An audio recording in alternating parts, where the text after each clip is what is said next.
Well, hello, I'm Roya, and this is iPod. We're going to talk to you today about the opposites book tag, or rather, I'm going to, because my camera shy cat friend here would rather just retire to her armchair, but she is just saying hello anyway. First book in your collection versus the last book you bought. For the first book in my collection, I went with the book that I currently have with me that I've had the longest, and that is That Used to Be Us by Thomas L. Friedman and Michael Mandelbaum. And for the last book I bought, I have The Name of the Wind by Patrick Rothfuss. I decided to buy this one instead of going to the library just because it's quite long, and I did actually already start reading it and I liked it. I just realized that I had checked out way too many library books at once. I probably wasn't going to read it right away. But this is actually next on my list now to actually finish. Right after I read like the next 3 library books I still have. A cheap book versus an expensive book.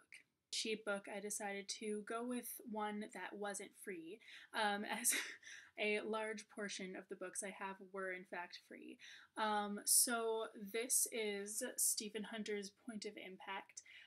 This was $1.99 at Goodwill. For the most expensive, I have This Business of Music. This cost about $15 at Powell's. A book with a male protagonist versus a book with a female protagonist.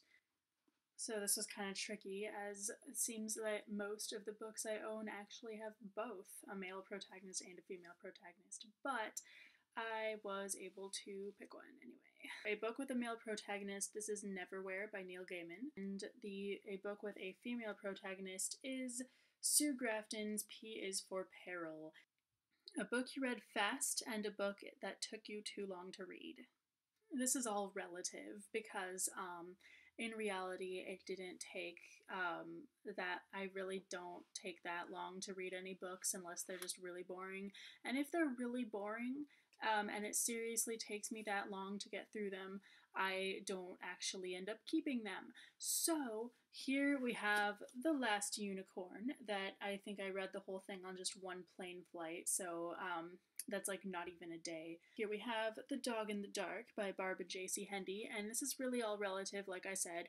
So this actually didn't take me that long to read either, but compared to the other books in the series, most of which I finished in like a day or two, this took me a lot longer. I think it was at least a couple weeks. A pretty cover versus an ugly cover.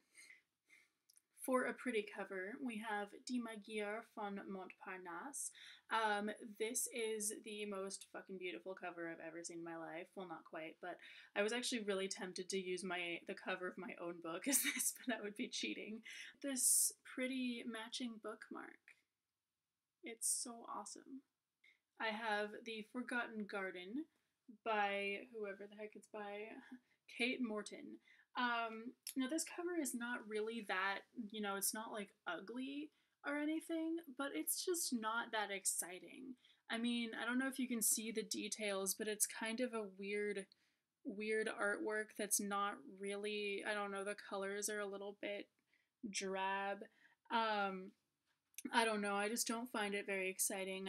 A national book versus an international book. For the national book, I pick Dampier by Barb and J.C. Hendy because they are from my country, the United States. They're from Colorado, which isn't that far away, but they actually have frequently come to Oregon on book tours, I guess. My friends and I have met them a couple times at some book signings. For the international book, I pick Wolfgang and Heinke Holbein's Heldenmutter. I don't believe it's available in the United States at all or in English whatsoever. From what I can tell, the authors actually write a lot of fantasy books that aren't even available in English, so it's pretty fascinating. A thin book versus a thick book. I decided to go not with page numbers, but with actual size of the books. This is A Traitor to Memory by Elizabeth George. Um, it's pretty huge, really heavy. It actually doesn't have as many pages as some of the other books I have, but it's so much bigger. Like, look at just this gigantic book. It's freaking huge. I pick King of the Rainy Country by Nicholas Freeling, and it is really short, really. A fiction book versus a nonfiction book. For a fiction book, I choose The Eye of the World by Robert Jordan. And for a nonfiction book, I guess I was wrong when I said in a previous video that I would never talk about this book again, because here's my chance to talk about this book again. It's the biography of my favorite band, Nightwish, documenting their first 10 years as a band, all kinds of awesome stuff. A too romantic book versus an action book. So I am very, very tempted to pick Emerald Green with this, or the Ruby Red trilogy in general. However, I won't. So I wonder what the most too romantic book I have is. Ding, ding, ding, we have a winner. This is Pinball by Jerzy Kosinski. It doesn't really focus on the romance, but the romance in it kind of comes out of nowhere, and with how like messed up all the people in this book are, because Jerzy Kosinski really likes to write about just like mentally messed up people. Like, it just makes it even weirder and like more just crazy. And for our action book, we have Oryx and Crake by Margaret Atwood, one of my all-time favorites. This is tied with Lord of the Rings for my favorite book. There is very little romance in it, and it is mostly action. I mean, there's actually a plot. It's not necessarily action in the sense that it's like a weird action flick type book or anything like that. It's not.